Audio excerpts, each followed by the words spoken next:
Hello. I'm walking again, and it feels good to be out in the open air, right? Our brains kind of neurologically change. And I did something on this before. I'm just thinking about the last couple of days and this community at the moment on YouTube, and how interesting it is, and how mad it is, how crazy it is that people are abusing other people for no reason whatsoever. And why? Why is that? We all started off sort of talking about crime, but then it's sort of filtered and it's become about the people in the community. And I wonder why. Why do people have to stick to their lanes? Why do you have to be allied with someone? Why do you have to be in a group or with someone? Why, if you disagree with someone, are you their enemy suddenly? Why is it acceptable to make videos about someone, putting a different face on their head and then slapping them about, which is what happened to me? When is that acceptable? When is that normal behavior? When is it normal behavior to just constantly make empty threats, ridicule someone, judge someone, make up lies about someone? It's interesting. I got on this Facebook group. Apparently it's people all fighting the way I was trying to, in my tiny way, to expose Alan Vinnicombe for what he was and is. And the way that I was talked about in this Facebook group, someone got hold of a video of mine and someone said, oh, what I was saying was pretty cool, it was very nice. Then all I can describe them as is a group of mean girls started to talk about me in a way that is so unacceptable, in a way that you would just never do unless you were hiding behind a keyboard, I'm hoping. I always just try to be as honest and pragmatic as I can. I don't go behind people's backs.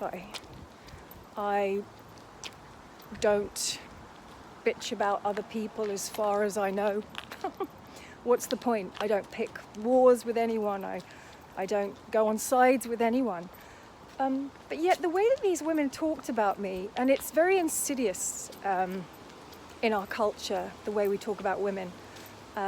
Normally I'm picked on because of my appearance somehow, which is, age old. It's an easy thing to do to a woman, pick on their appearance. Then I have been called something like a master manipulator or something by one of these mean girls who knows nothing about me.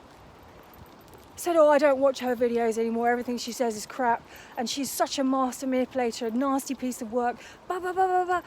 All these lies about me, and it's absolutely fascinating because it's based on nothing. And why do we talk like that in writing? Would we speak like that in a social group about someone?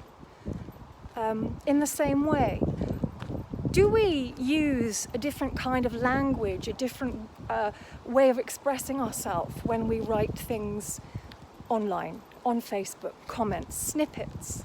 And they are just little snippets that you send out, and then you kind of forget about them. But have we lost a sense of the ramifications of what you say and do?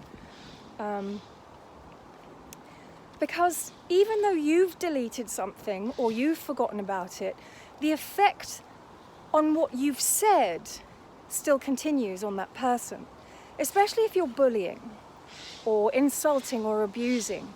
And it's interesting because putting your face up there on YouTube is quite a brave thing to do anyway, because you're laying yourself open to anyone to comment about you.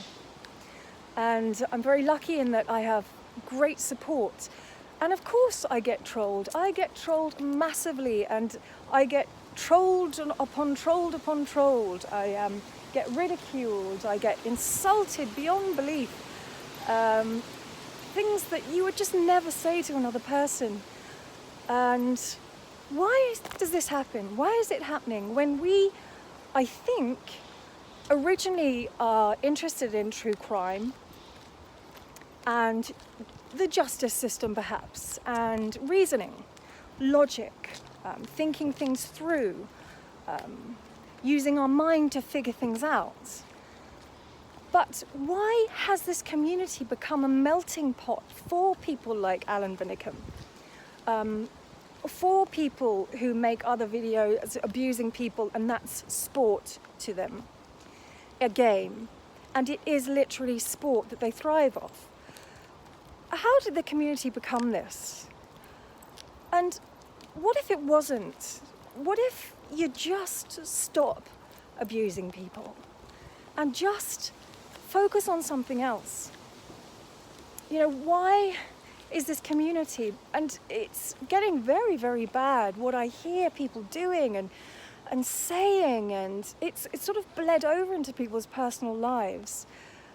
It's not normal. It's not normal behaviour.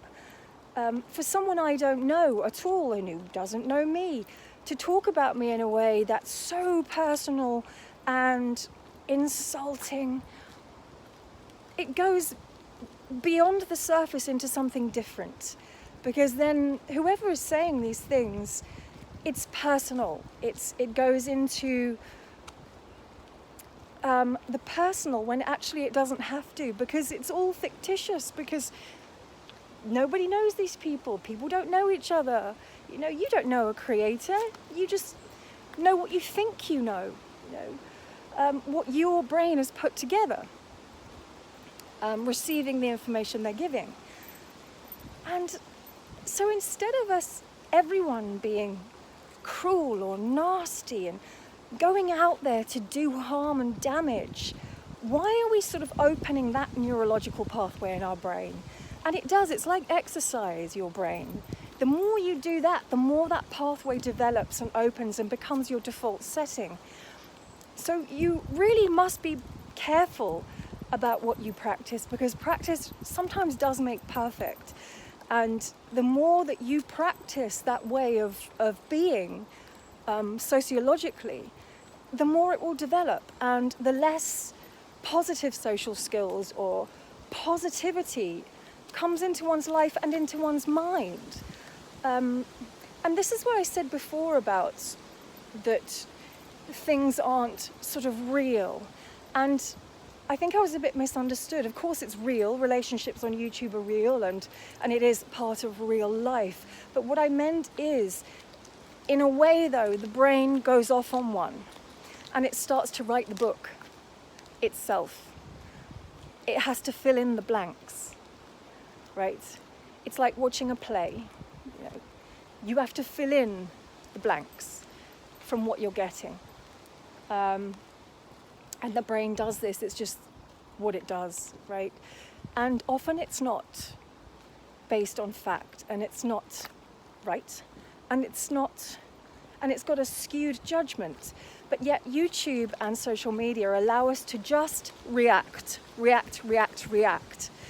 Send that snippet, fire it off, and then you forget about it. Send that insult, fire it off, then you forget about it. Make that video, fire it off, forget about it, and move on. Or in Alan's case, try and destroy other people, walk away and forget about it. It's quite fickle, and it's very disposable. But the problem with social media and being like that is that we are socially responsible for not causing damage to others, I feel. And that's just my opinion. And so we must take it on ourselves to try and act as cordial as we can. In the real world, face to face, out in the open, would you speak to someone the way that you've described them on your keyboard? Probably not. all I'm saying is that how has this become the new normal? What's happening in the true crime community at the moment? Think about the worst comment that you've written, if you have, and I'm not saying that anyone has here, if you have done it before, or if you've trolled someone, or if you've got an alter, because I didn't realise that people did that as well on YouTube, but they do. If you had an alter and you've kind of let your free will kind of be a bit nasty, or you've allowed yourself to exercise that for a moment, how does that make you feel now? And please leave all comments below if you can. I mean, no one's judging here. Yeah,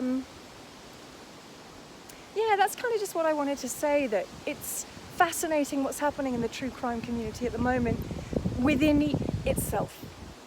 And also, we must remind ourselves to just take a quick moment to say how fantastic it is that Alan Winnecombe doesn't get to hurt people anymore at the moment, and everyone is responsible for letting that happen. So we must give ourselves a little moment for that. Everyone, creators, non-creators, everyone who just put in a little word and spoke their heart and brought the darkness into the light. Sometimes it has to be done, right? Have a great day, everyone, and leave me your comments below. How do you feel? What's your experience? If you're a creator, let me know your experience of this community so far. Bye-bye.